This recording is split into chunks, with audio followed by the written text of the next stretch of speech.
Hello friends, welcome back to this channel. दोस्तों, इस video में हम लोग वोडाफोन आइडिया के लिए बातचीत करेंगे, लेकिन आगे बढ़ें उससे पहले आपसे दो रिक्वेस्ट करना चाहूँगा।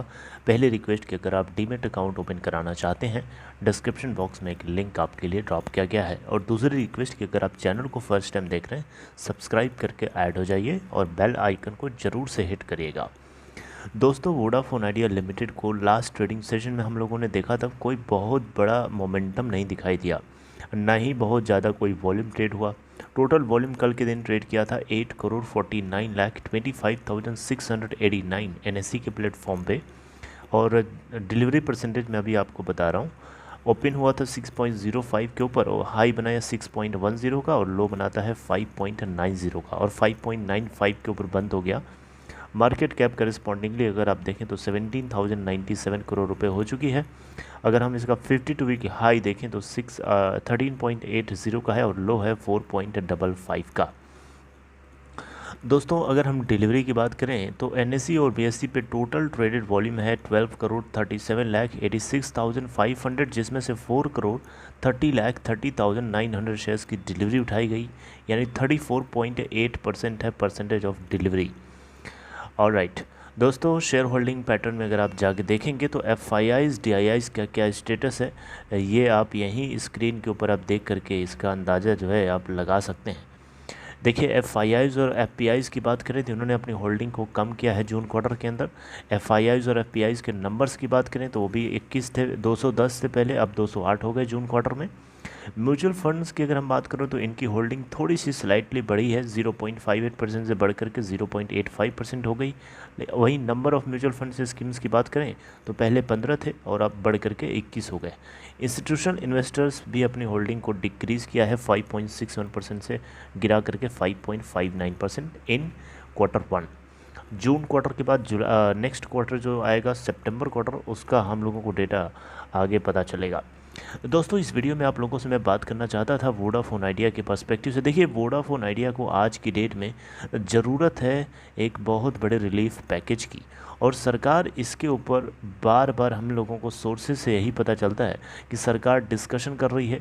इन मुद्दों के ऊपर काफ़ी डीप डिस्कशन चल रहा है, और डीप डिस्कशन के बीच में ये एक एक दिन जो निकल रहा है वोडाफोन आइडिया के लिए बहुत ज़्यादा क्रूशियल है। इतना ज़्यादा क्रूशियल है कि एक इंसान को जिस तरीके से ज़िंदा रहने के लिए सांस लेने की ज़रूरत पड़ती है ना, वैसे ही एक इंसान कितना सांस रोक सकता है बताइए ना। एक लिमिट होती है हर चीज़ की, वैसे ही वोडाफोन आइडिया के लिए सांस रोकने जैसा ही है। वोडाफोन आइडिया ने सांस रोक के रखा है इस उम्मीद में कि हमें उनको कुछ मदद मिलेगी, सरकार से कुछ रिलीफ मिलेगी, टेलीकॉम सेक्टर के लिए कुछ रिवाइवल पैकेज सरकार जो है देने वाली है।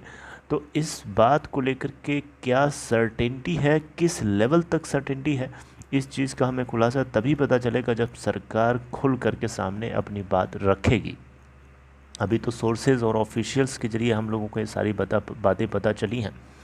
दोस्तों, आप लोगों को बताना चाहूँगा, जो कुछ भी हो, लेकिन भारत सरकार के लिए वोडाफोन आइडिया एक दुखती नस के जैसा है। जी हाँ, मेरी बात को ध्यान से समझिएगा।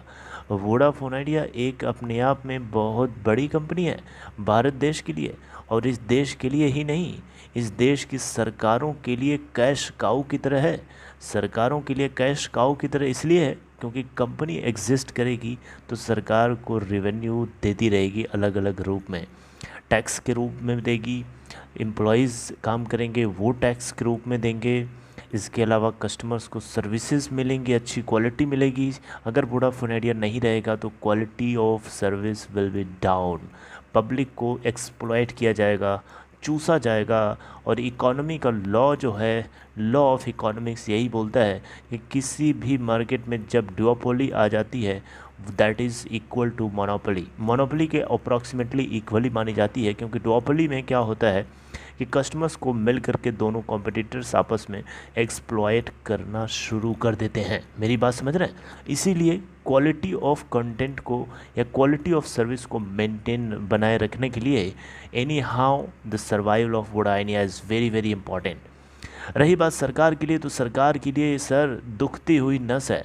जी हाँ, अगर इस दुखती हुई नस का इलाज टाइम पे नहीं किया गया तो इलाज कराने लायक वो जगह ही नहीं रहेगी। दैट इज़ कि that part should be operated. मेरी बात समझ रहे हैं? घाव बन जाएगा। इलाज कराने के लिए एक समय सीमा होती है किसी चीज़ की, उसी तरीके से ये दुखती हुई नस एक बहुत बड़ा घाव के रूप में हो सकता है सरकार के लिए।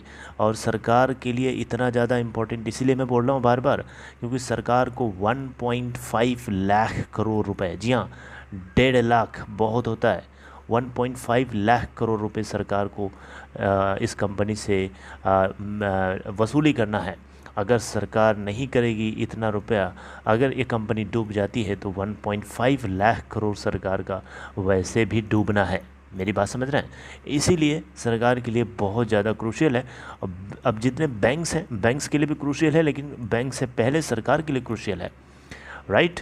तो दोस्तों हम यही उम्मीद करेंगे कि सरकार अपनी जल्दी से जल्दी होशियारी दिखाते हुए रिलीफ पैकेज को हम सब तक पहुंचाए, यानी पब्लिक में इस चीज़ को डिस्क्लोज़ करे और हम उसके अकॉर्डिंग डिसीजन ले सकें।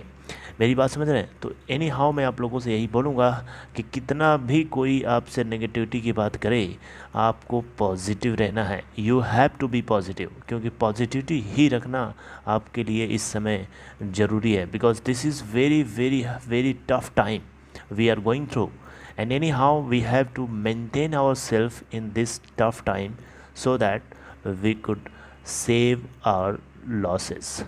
ओके, चलिए आगे देखते हैं आज क्या होता है। कल तो कुछ खास नहीं हुआ, आज देखते हैं क्या होता है। जो कुछ होगा आगे हम डिस्कशन करते रहेंगे आने वाले नेक्स्ट वीडियोस के माध्यम से। अपना ख्याल रखिए और आज के दिन के लिए ऑल द बेस्ट।